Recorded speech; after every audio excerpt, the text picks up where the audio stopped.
दरवर्षी भारतात लाखो लोक हनुमान जयंती साजरी करतात. मंदिरांमध्ये गर्दी होते, हनुमान चालीसा म्हटली जाते, शेंदूर लावला जातो, मिरवणुका निघतात. पण एक प्रश्न आहे, आपण नेमकं काय साजरं करतोय? एक देवाचा जन्मदिन की त्यामागे लपलेला आहे शक्ती, भक्ती, मानसिक ताकद, मानवी क्षमतेचा एक मोठा संदेश?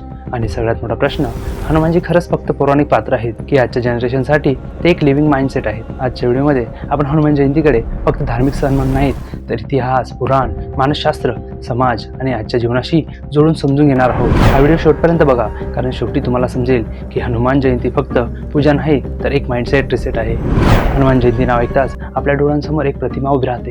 गदाधारी अपरंपार शक्ती असलेले भगवान रामाचे परमभक्त आणि संकटात धावून येणारे संकटमोचन हनुमान. पण जर आपण खोलात जाऊन पाहिलं तर हनुमानजींचे ओळख फक्त शक्तीपुरती उरलेले नाही. ते आहेत भक्तीचं सर्वोच्च उदाहरण, अहंकाराशिवाय सामर्थ्य, सेवा आणि समर्पणाचं प्रतीक, आणि सर्वात महत्त्वाचं मनुष्याच्या लुप्त शक्तीची आठवण. म्हणूनच हनुमान जयंती म्हणजे फक्त जन्मोत्सव नाही, तो दिवस आहे आपल्या शक्तीला, शिस्तीला आणि धैर्याला जाग करण्याचा. पुराणांनुसार हनुमानजींची माता होती अंजनी आणि पिता होते केसरी. म्हणूनच त्यांना अंजनीय केशरी नंदन, मारुती नंदन, बजरंगबली, पवनपुत्र अशा अनेक नावांनी ओळखलं जात होतं. पण पवनपुत्र हे नाव सर्वात रोचक आहे, कारण मान्यता अशी आहे की हनुमानजींच्या जन्मात वायुदेवाचा महत्त्वाचा सहभाग होता. आता हे फक्त एक धार्मिक कथन म्हणून बघू शकतो, पण याचा सिम्बॉलिक मिनिंग पण खूप पॉवरफुल आहे. वायू म्हणजे प्राण, श्वास, ऊर्जा, जीवन, आणि म्हणूनच हनुमानजी म्हणजे जिवंतपणा, हालचाल, शक्ती आणि चेतना यांचे प्रतीक मानले जातात. म्हणजे हनुमानजींची कथा ही फक्त जन्मकथा नाही, ती सुरुवातीपासूनच सांगते की ती सामान्य नाही, ही ऊर्जा एखाद्या मोठ्या कार्यासाठी आहे. एक दिवस त्यांनी आकाशात चमकणारा लाल सूर्य पाहिला आणि त्यांना तो फळ वाटला, आणि मग ते थेट सूर्य पकडायला उडी मारतात. आता ही गोष्ट जर आपण फक्त चमत्कार म्हणून ऐकली तर ही एक गोष्ट राहते, पण जर आपण तिचा अर्थ समजून घेतला तर ती खूप मोठा संदेश देते.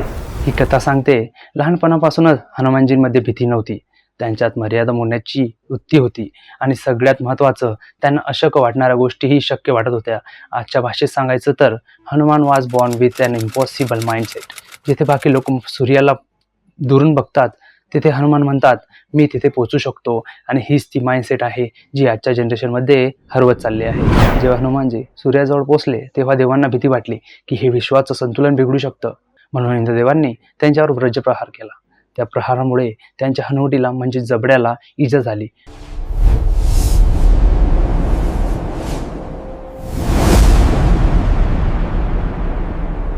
आणि असं मानलं जातं की हनु म्हणजे हनुवटी, आणि त्यावरूनच नाव पडलं हनुमान. ही गोष्ट इथे संपत नाही, कारण यानंतर देवांना समजलं की हे मूल सामान्य नाही. हनुमानजींना नंतर अनेक देवांनी वेगवेगळे वरदान दिले.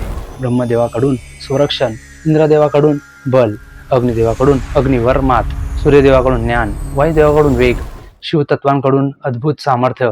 आता इथे एक डीप पॉइंट समजून घ्या, हनुमानजींना फक्त शारीरिक ताकद नाही मिळाली, त्यांना मिळालं होतं बळ, बुद्धी, वेग, सहनशक्ती, ज्ञान आणि दिव्य उद्देश्य.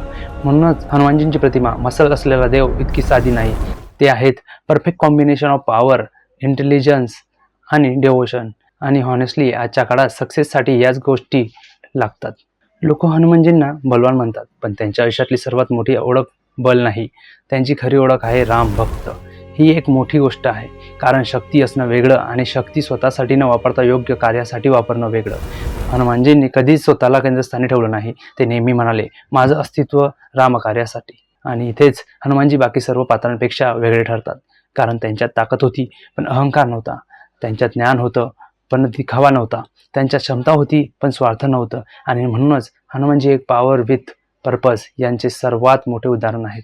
रामायणात एक असा टप्पा येतो जिथे हनुमानजी नसते तर कदाचित संपूर्ण कथा बदलली असते. विचार करा, सीतेचा शोध कोणी लावला, समुद्र ओलांडून लंकेत कोण गेलं, रावणाच्या दरबारात निर्भयपणे कोण उभं राहिलं, लंकेला आग कोणी लावली, आणि लक्ष्मणासाठी संजीवनी कोण घेऊन आलं? उत्तर फक्त एकच, हनुमान. रामायणात हनुमानजी हे साईड कॅरेक्टर नाहीत, ते आहेत मिशन क्रिटिकल कॅरेक्टर. आणि म्हणूनच भक्ती म्हणजे फक्त नमस्कार नाही, भक्ती म्हणजे जेव्हा वेळ येते तेव्हा ॲक्शन घेणं. हनुमानजींची भक्ती पॅसिव्ह नव्हती, ती ॲक्टिव्ह होती. आणि कदाचित म्हणूनच आजही लोक त्यांना फक्त देव म्हणून नाही तर प्रोटेक्टर म्हणून वाहतात. हनुमानजींना संकटमोचन का म्हणतात? कारण पौराणिक कथांमध्ये ते प्रत्येक वेळी संकटाच्या क्षणी पुढे येतात. पण जर आपण यांचा मॉडर्न अर्थ समजून घेतला तर संकटमोचन म्हणजे कोण? तो जो भीतीत धैर्य देतो, गोंधळात क्लॅरिटी देतो, कमकुवत क्षणी ताकद देतो आणि निराशेत आशा देतो. म्हणूनच अनेक लोक म्हणतात की हनुमान चालीसा म्हटल्यावर मन शांत होतं.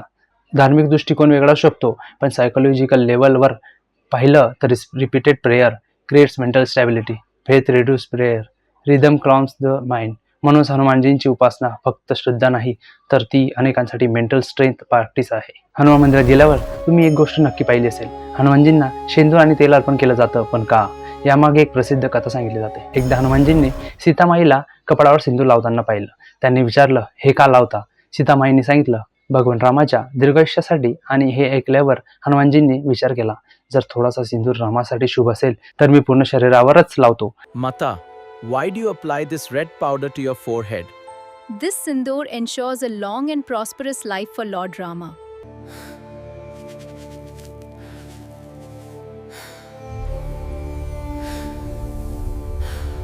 आता ही कथा ऐकताना क्यूट वाटते, पण तिचा अर्थ खूप मोठा आहे. म्हणजेच हनुमानजींची भक्ती ही किती मिळेल या विचारांवर होती, तर मी किती देऊ शकतो या विचारांवर होती.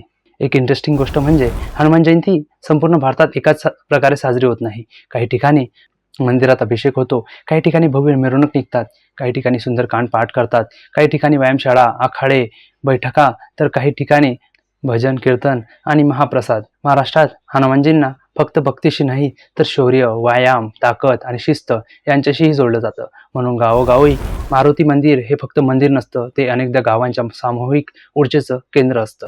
2025मध्ये AI, सोशल मीडिया स्ट्रेस, डिस्ट्रॅक्शनच्या काळात हनुमानजींचं रिलेव्हन्स काय आहे? खूप मोठा आहे. कारण आजचा रावण कोण आहे? तो 10 डोक्यांचा राक्षस नसून distraction, anxiety, over thinking, fear व failure, laziness, self doubt, addiction to mobile, negative thinking, weak discipline and loss of focus. हेच आजचे 10 हँड्स आहेत. आणि याच्यावर मात करायला काय लागतं? Strength, discipline, devotion to purpose, emotional control, mental focus आणि हॉनेस्टली ही सगळी हनुमान क्वालिटीज आहेत. म्हणूनच हनुमान जयंती हा फक्त ट्रेडिशनल फेस्टिवल नाही, तो आजचा यूथसाठी सेल्फ अपग्रेडेड रिमाइंडर आहे. हनुमानजींच्या कथेतला सर्वात पॉवरफुल लेसन कोणता आहे?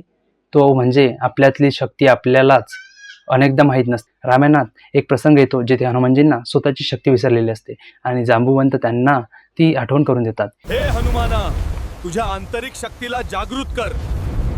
तू पवन पुत्र आहेस. तुझे खरे रूप ओळख. हे फक्त पौराणिक नाही, हे आपल्यापैकी प्रत्येकाचं आयुष्य आहे. कारण आपणही एकदा स्वतःला कमी समजतो, आपल्यातली क्षमता विसरतो आणि कोणीही तरी आठवण करून दिल्यावरच मागे होतो. हनुमान जयंती म्हणजे फक्त हनुमानजींची आठवण नाही, ती आपल्यातली लुप्त शक्तीची आठवण आहे. म्हणूनच पुढच्या वेळी जेव्हा तुम्ही हनुमान जयंती साजरी कराल, तेव्हा फक्त प्रसाद, पूजा आणि फोटो पुरतं थांबू नका. कारण खरी हनुमान जयंती तीच ज्या दिवशी तुमच्यात धैर्य जागं होतं, भक्ती जागी होते, शिस्त जागी होते आणि पर्पजसाठी जगण्याची ताकद जागी होते. हा व्हिडिओ आवडला असेल तर तो शेअर करा अशा व्यक्तीला ज्याला सध्या ताकद, श्रद्धा किंवा मोटिवेशनची गरज आहे. आणि कमेंटमध्ये नक्की लिहा, जय श्रीराम, जय हनुमान.